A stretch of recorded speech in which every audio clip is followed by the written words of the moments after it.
Al tvakish gdul l'atzmecha. Don't seek out greatness for yourself, honor, status.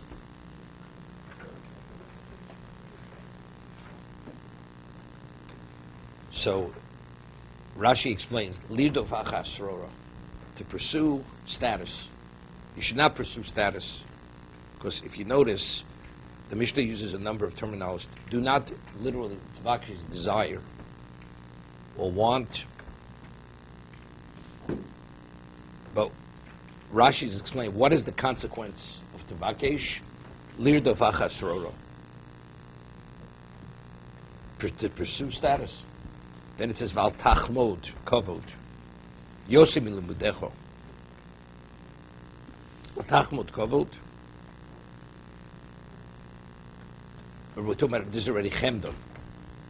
Chemda is a much more intense word than tvakesh. Chomed. The person, he covets it. Steve, Rabbi said so. Al tachmod kavod.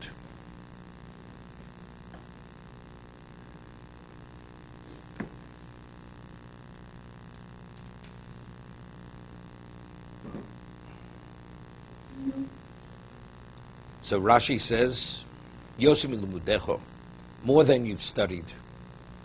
I mean, you shouldn't be tachmod kavod, period. Rashi says, L'skabi toroscho, to be honored through your Torah. Use the Torah as the basis to be honored.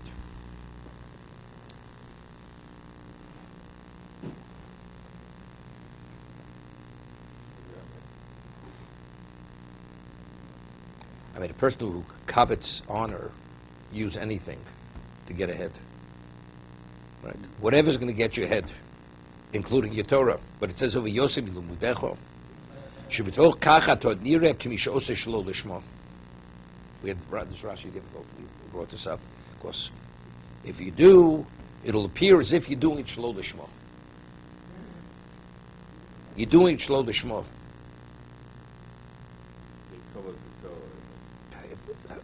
It's not because it appears you're doing shlo lishma. You're doing the wrong thing, right? It's not because it appears as if you're doing shlo lishma. No, I understand, but do not covet. Do not desire kavod. Chemda is more than want. You want. You desire it. You desire it to the point that you act upon it.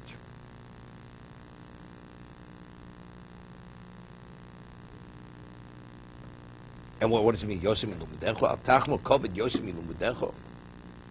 It should be lo tachmod kavod, period. Do not desire honor more than you've studied, more than your knowledge. And even what you did study, what you should desire honor for it. You know, as much as you study, you shouldn't pride yourself. Because you were created for that. So you have to tell me, more than you've studied, even what you've studied.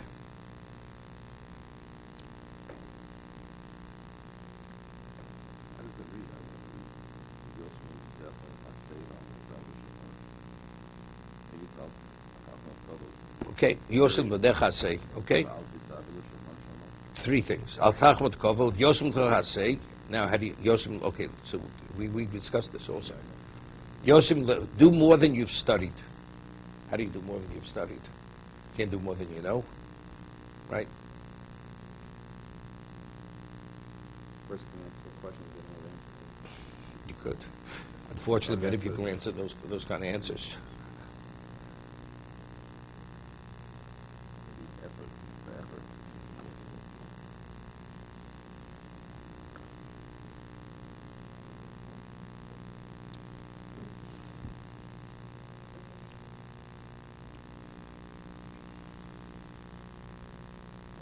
Maybe it's this, you know, Rabbeinu Yonah says, Ein Amoritz Chosid, mentioned it many times. Not the Rabbeinu Yonah. Rabbeinu Yonah says it. An Amoritz cannot be a Chosid.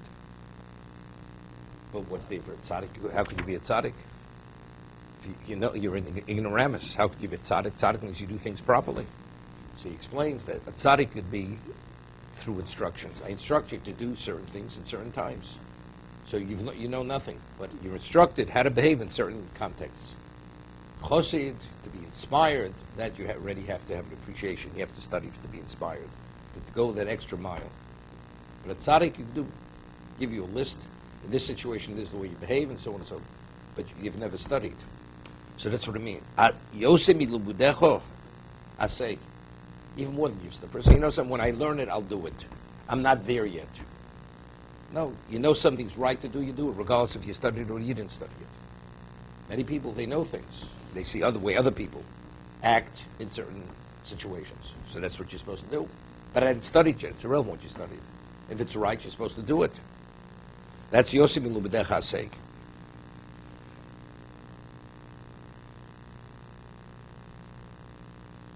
Various persons. I know it's right, but since I don't understand it yet, I have difficulty doing it. But if it's right, you do it. If it's right.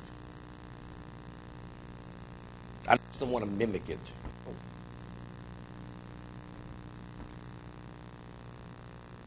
Very often, a person's whole behavior is mimicking. Right? No, most people mimic. Many years ago, I had a person came to a shir mine after I finished saying the shir. Person, and he was an Israeli, and he says to me, he says, "You mean God?" Because you have to listen to God.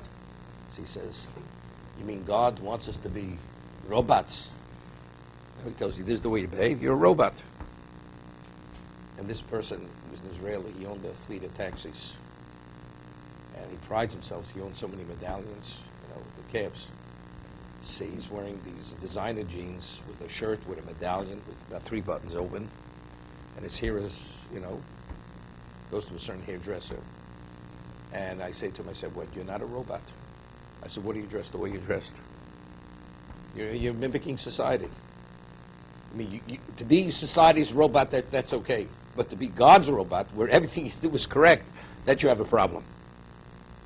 I said, "Your whole body language, you're a robot." To be continued.